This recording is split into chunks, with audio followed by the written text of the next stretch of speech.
Se você faz cerveja e usa um fermentador refrigerado ou pensa em usar um fermentador desse no futuro, fica ligado que a gente vai passar 7 dicas para você evitar a contaminação indireta da sua cerveja.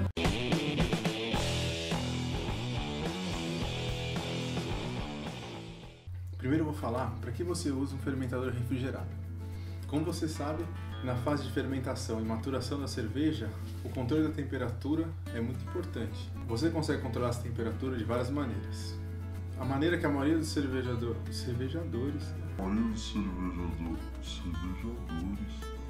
A forma mais fácil de controlar a temperatura é colocando o fermentador em algum ambiente que a temperatura não varie muito.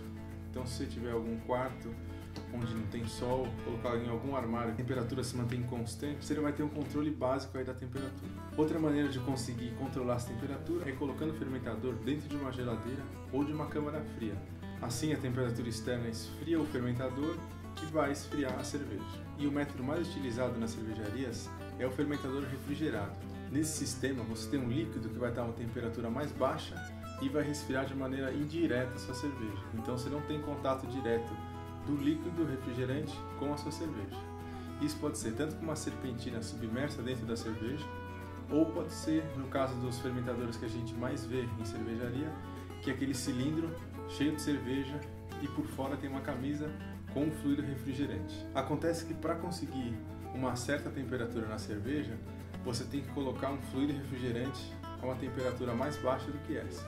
Então, por exemplo, para a cerveja chegar a uma temperatura de 0 graus, que é a temperatura de maturação, você precisa que esse líquido esteja de menos 5 a menos 6 graus. Então você não consegue utilizar água, você precisa colocar algum tipo de aditivo nessa água para o ponto de fusão abaixar e você conseguir circular esse líquido a uma temperatura menor que 0 graus. Agora eu vou começar a falar das 7 ações que você pode tomar para evitar qualquer tipo de contaminação indireta da sua cerveja. Mas antes disso, deixa o seu like aqui embaixo, assim esse conteúdo chega para muito mais gente e a gente consegue produzir cada vez mais conteúdo.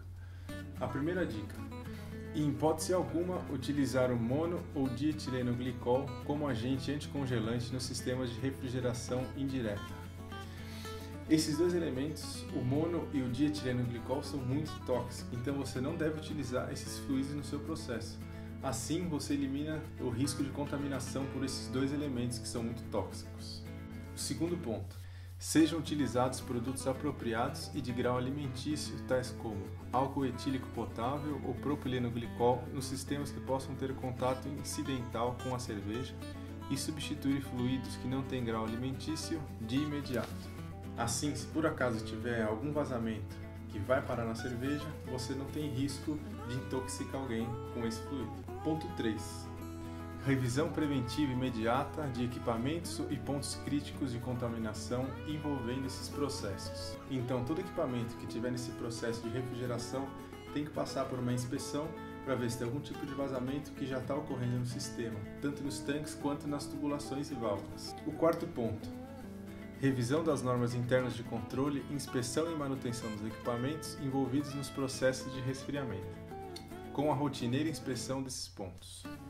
Depois de inspecionar todo o sistema, você tem que rever todas as normas, tanto de processo como de inspeção, para ver se está tudo certo no sistema enquanto ele funciona, quanto de manutenção, para deixar esse sistema mais seguro e com menos chance de ter vazamento.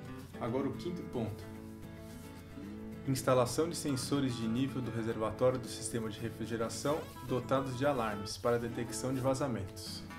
Nesse ponto, você vai instalar então sensores dentro do tanque frio, onde vai estar essa solução a temperatura bem baixa, e se esse nível abaixar, quer dizer que teve algum vazamento. Então vai acionar um alarme, vai parar todo o sistema para você encontrar onde está esse vazamento e não deixar que esse vazamento chegue na cerveja. A sexta ação é a utilização de corantes e ou saborizantes de grau alimentício para visualização de vazamentos.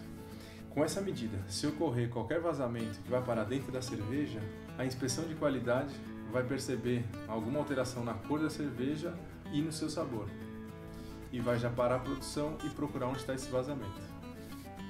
O sétimo ponto é revisar o treinamento dos colaboradores nos procedimentos que podem levar à contaminação do produto nessas circunstâncias. Nessa fase, você vai informar todo mundo que está responsável pela produção da cerveja dessas alterações, tanto no processo quanto na manutenção e na inspeção. Assim você deixa toda a sua equipe avisada e garante que não vai ter nenhum erro na produção. Espero que você tenha gostado dessas dicas e na descrição tem o link da publicação completa no site da Abracerva. Então você consegue ver o material inteiro e também se tiver alguma dúvida ou alguma outra dica, deixa aqui nos comentários. Valeu e até o próximo vídeo.